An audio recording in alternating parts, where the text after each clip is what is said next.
Bismillahirrahmanirrahim. Assalamualaikum warahmatullahi wabarakatuh. Alhamdulillah wa syukurillah, la hawla wa la quwata illa billahil aliyyil azim. Ikhwan fillah rahimatullah. Semua kita diberikan usia, diberikan umur, diberikan waktu oleh Allah untuk hidup di dunia. Tapi berapa banyak orang-orang yang paham tentang kehidupan dunia sehingga mereka benar menjalankan kehidupan mereka di dunia. Hari ini kalau kita melihat kebanyakan manusia, banyak di antara mereka menjadikan kehidupan dunia menjadi segala-galanya dalam kehidupannya. Menjadikan dunia sebagai target akhir dari tujuan semua kehidupannya. Menjadikan dunia sebagai tujuan yang paling dia cita-citakan, yang paling dia inginkan, yang paling dia harapkan. Sehingga sampai satu titik, satu masa, satu kesempatan manusia menjadikan kehidupan dunia seakan-akan kehidupan satu-satunya. Dan tidak ada kehidupan lain selain kehidupan dunia. Padahal Allah Subhanahu wa Ta'ala di banyak ayatnya di dalam Al-Quran, Allah berfirman, Allah menginformasikan kepada kita bagaimana Allah memberikan perumpamaan terhadap dunia. Di dalam Al-Quran, Allah banyak memberikan perumpamaan dunia laksana air. Allah berikan perumpamaan dunia laksana air hujan yang turun dari langit ke bumi. Yursilis samaa'a 'alaikum midrara. Lalu Allah turunkan hujan dari langit ke bumi. Sebagai tamsil, sebagai ibarat, sebagai persoalan yang menjadi pelajaran buat kita semua, sejatinya dunia, kata Allah, laksana air hujan. Bahkan dalam hadis-hadis Rasulullah SAW, Rasul sering pula menamsilkan, menganalogikan dunia ini laksana air. Seperti ketika beliau memberikan pengajaran kepada para sahabat-sahabatnya, kalau kita ingin tahu bagaimana kehidupan dunia, maka celupkanlah satu jari tangan kita ke air laut yang luas, lalu angkat tangan jari kita, lalu kita saksikan satu tetesan air yang menetes dari jari kita, itulah kehidupan dunia. Sedangkan sisanya adalah kehidupan akhirat. Nah, ikhwan fillah rahimatullah SAW, kalau kita coba melihat, kenapa Allah menamsilkan kehidupan dunia ini dengan air hujan, atau bahkan Rasulullah SAW memberikan analogi kehidupan dunia ini dengan air laut. Karena sejatinya tamsil inilah yang memudahkan kita untuk paham apa sebenarnya kehidupan dunia, bagaimana kehidupan dunia, bagaimana nilai dunia ini di hadapan Allah Subhanahu wa Ta'ala. Maka dengan tamsil ini Allah berikan pelajaran kepada kita agar manusia mudah paham apa itu hidup dunia. Karena seringkali kadang-kadang ketika dijelaskan, dijabarkan, diberikan teori pengajaran tentang dunia seperti ini, tidak mudah bagi manusia untuk paham. Maka Allah tahu kelemahan akal manusia, maka diberikan tamsil, diberikan analogi kepada kita semua. Maka kalau coba kita melihat, sejatinya air hujan, air laut ditamsilkan oleh Allah dan Rasulnya sebagai dunia. Maka seyogyanya kita bisa ambil pelajaran darinya. Paling sedikit, ikhwan fillah rahimatullah, ketika Allah dan Rasulnya menamsilkan kehidupan di dunia ini atau dunia ini seperti air, maka banyak pelajaran dan ibrah yang kita bisa ambil darinya. Pertama, air memiliki sifat, atau air hujan yang Allah katakan dalam surah yang disebutkan di awal. Sesungguhnya air hujan itu turun dari atas langit menuju bumi. Yursilis samaa'a 'alaikum midrara. Jadi air hujan itu turunnya dari langit, dari atas ke bumi. Begitulah dunia dengan segala macam kenikmatannya, sejatinya diciptakan oleh Allah, diturunkan oleh Allah kepada manusia.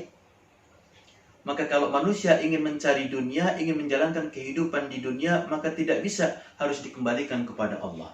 Bagaimana Allah mengajarkan kepada kita, bagaimana Allah memberikan guidance kepada kita, bagaimana menjalankan kehidupan dunia ini. Jadi air hujan turun dari atas langit ke bumi itu sejatinya memberikan pengajaran kepada kita, sesungguhnya kehidupan dunia dengan segala macam kenikmatannya berasal dari Allah. Maka harus kita sadari, apapun yang kita terima hari ini dalam kehidupan dunia, sejatinya Allah berikan kepada kita. Maka syogyanya dalam menjalankan kehidupan ini, kita ikuti aturan, cara yang Allah ajarkan kepada kita, agar kehidupan di dunia ini kita bisa lurus, benar, dan sesuai dengan perintah Allah dan Rasulnya. Yang kedua, air ketika turun dari langit ke bumi, maka mustahil dia akan berdiam diri di satu tempat. Dia akan terus bergerak. Dia akan terus bergerak mencari tempat-tempat yang sesuai dengan kondisinya. Dan begitulah kehidupan dunia.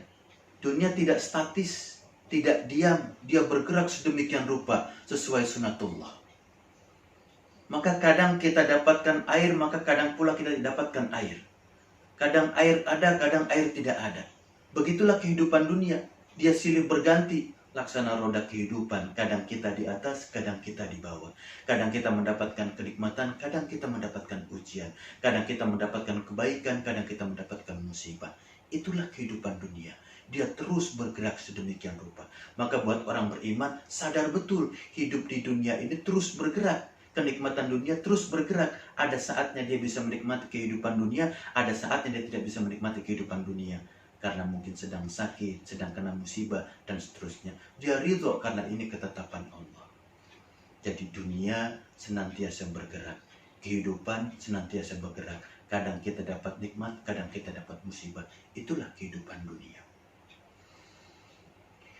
Yang ketiga, ikhwan fillah rahimatullah. Air punya sifat, dia tidak akan pernah bergerak pindah ke satu tempat ke tempat yang lain, kecuali dia mencari tempat-tempat yang rendah. Manakala ada tempat yang lebih rendah, tentu dia akan mengalir ke situ. Begitulah sifat air, begitulah sunatullahnya. Maka orang-orang yang menjadikan kehidupan dunia ini rendah di hadapannya, maka dia akan mendapatkan kehidupan dunia. Tapi sebaliknya, orang-orang menjadikan tinggi tujuan terhadap dunia, maka akan jauhkan dari dunia itu sendiri daripadanya.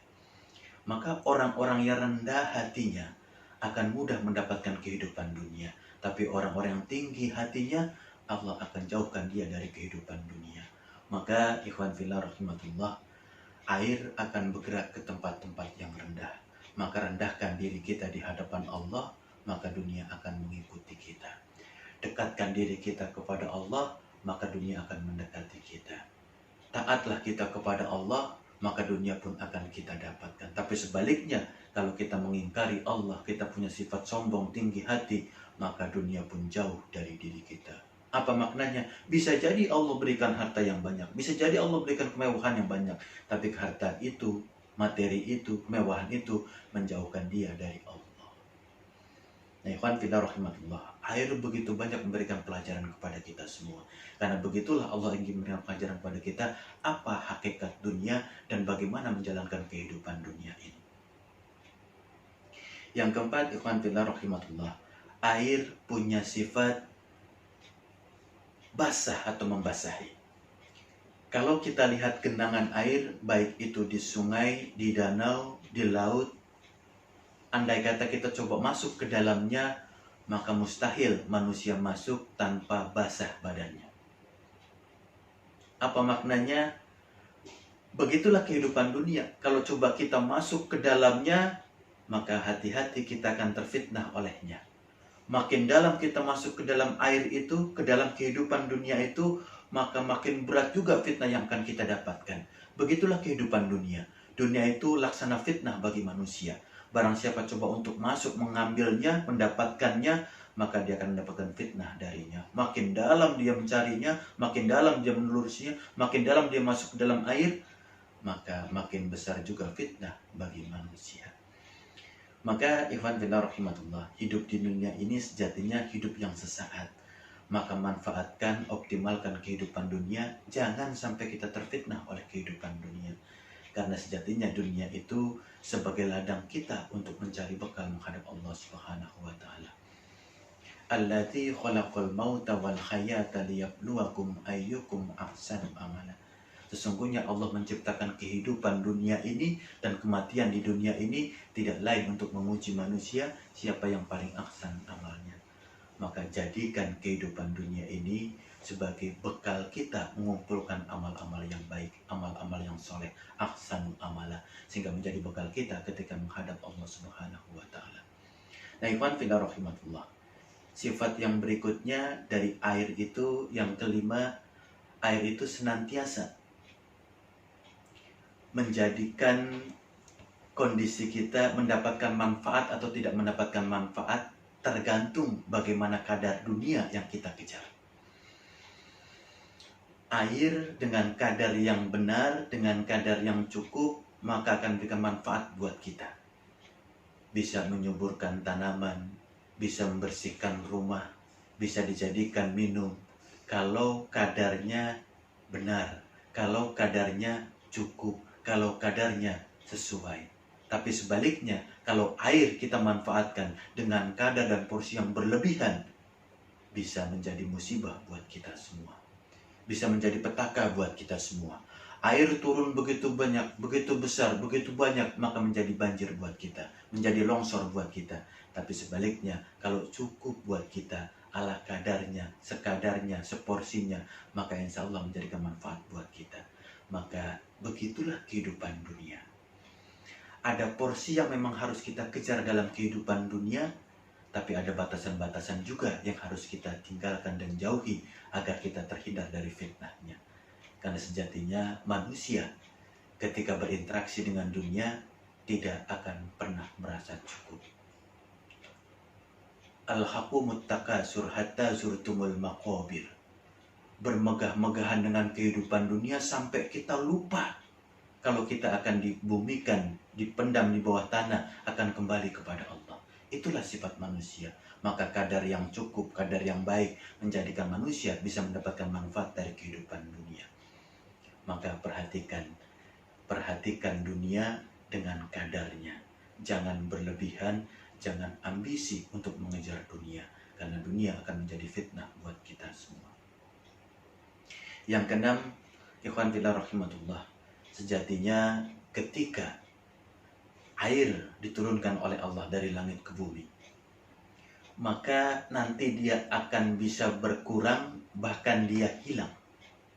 Kalau kita coba saksikan air hujan turun ke bumi, kemudian dia mengair di bumi, lambat laun dia terserap oleh bumi. Dia hilang, dia berkurang, bahkan andai kata terkena panas matahari, dia menguap sedemikian rupa, dia akan hilang dari bumi dan dia akan kembali kepada Allah. Maka air memberikan pelajaran kepada kita. Sejatinya air dari Allah dan dia akan hilang, habis dan kembali kepada Allah. Begitulah kehidupan dunia. Begitulah dunia ini yang kita kejar mati-matian, yang kita kejar 1 hari 24 jam. Itu datangnya dari Allah. Dan nanti dia pun akan kembali kepada Allah. Artinya ketika kita diberikan umur, diberikan usia oleh Allah, hidup dalam kehidupan dunia ini, semua kenikmatan yang kita dapatkan dalam kehidupan dunia ini harus kita manfaatkan, harus kita upayakan, harus kita ibadahi dengan cara sesuai dengan tuntunan Allah Subhanahu wa taala. Harta yang kita punya, materi yang kita punya, kita belanjakan di jalan Allah. Insya Allah ketika kita kembali kepada Allah, menjadi bekal kita menghadap Allah Subhanahu wa taala, menjadi ibadah kita di hadapan Allah Subhanahu wa taala. Jadi jangan punya anggapan harta yang kita punya, materi yang kita punya, kita peroleh karena kecerdasan kita peroleh karena kecerdikan kita peroleh karena kepandaian kita. La, demi Allah, harta yang Allah berikan kepada kita milik Allah. Allah hanya titipkan buat kita semua. Jadi harta itu bisa berkurang, harta itu bisa hilang, dan dia akan kembali kepada Allah Subhanahu wa taala. Manusia kalau sadar kehidupan dunia ini, atau dunia ini laksana air, wallahi demi Allah, dia akan menghindarkan dirinya dari menzolimi dirinya sendiri, menzolimi orang lain, mencelakakan orang lain, atau membunuh orang lain untuk mendapatkan keuntungan dunia. Bahkan orang kalau sadar kehidupan dunia laksana air, dia akan hindarkan dirinya dari memutus tali silaturahim terhadap anaknya, terhadap istrinya, terhadap suaminya, atau terhadap orang tuanya. Sehingga orang yang sadar betul kalau kehidupan dunia ini laksana air, dia akan mendekatkan diri kepada Allah dengan dunia ini. Jadi dunia dijadikan sebagai sarana untuk dia mendekatkan diri kepada Allah Subhanahu wa taala. Mudah-mudahan ikhwan fillah rahmatullah, kita bisa mengambil pelajaran dari tamsil, dari analogi dunia laksana air. Assalamualaikum warahmatullahi wabarakatuh.